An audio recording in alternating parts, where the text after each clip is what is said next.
शामराव उत्तम सोनोने, राहणार खामगाव, तालुका फुलंब्री, जिल्हा छत्रपती संभाजीनगर इथले खामगावचे रहिवासी असून आम्ही गहू टोकन पद्धतीनं टाकला. आता या गावाची स्थिती एकदम वाळला आता खणक. त्याच्या मग आम्ही हरभरासुद्धा टोकन पद्धतीनं टाकलं. हरभरासुद्धा आम्ही काढलं. तर हरभऱ्याची बी काही न करता 6 क्विंटलची तिची ॲव्हरेज भेटलं 1.5 एकरामध्ये. अजून आलं पाहिजे, मला ते एवढं वातावरण बरोबर नसल्यामुळं त्याला हे झालं समजा.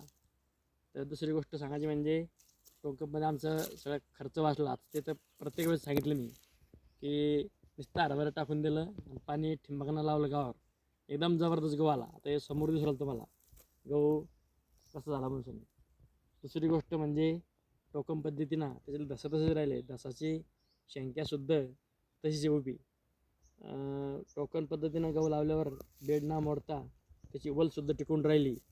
सांगायचं म्हणतं सज्जनाहो, इथला फायदा शेतकऱ्याला असल्यावर शेतकरी कसा पुढे जाणार नाही, ही आम्हाला स्वतःला अनुभव आला. आता हे टोकन पद्धतीनं पाहिलं आम्ही करू शनी. गहू म्हणजे ना रातची लाईन असो दिवसा असो, एवढं बटन दाबलं क्वाक फिरून द्याला की मस्तपैकी भिजत राहतं. पुढच्या वर्षी आम्ही पूर्ण ठिंबाकरच गहू टाकणार आहे, म्हणजे पाणी भरायचं ताण नाही. शासनानं रातची बी लाईन सोडली तरी आम्हाला तकलीफ व्हायचं काम नाही. असं या पद्धतीनं गहू सगळ्यांनी टाकावा अशी आपली इच्छा आहे. सांगायचं दुसरी म्हणजे आम्हाला फक्त मार्गदर्शन गुलाबराव खंडागळे, यसगाव, कृषी खात्यात वारंवार आम्हाला माहिती देत्या.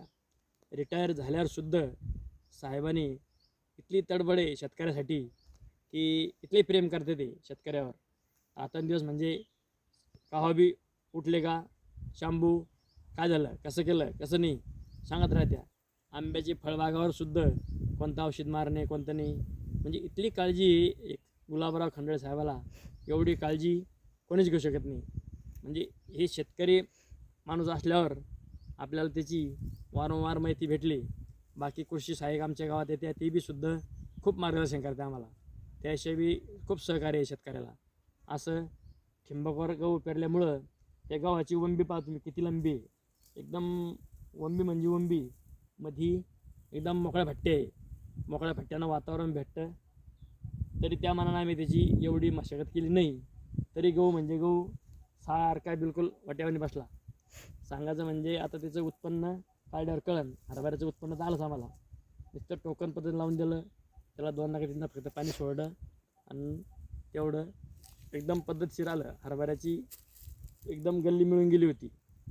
अजून काय पाहिजे शेतकऱ्याला, एवढं समजा झिरो बजेटमध्ये जर होत असलं सगळं हे, तर शेतकऱ्याला काही अडचणच नाही.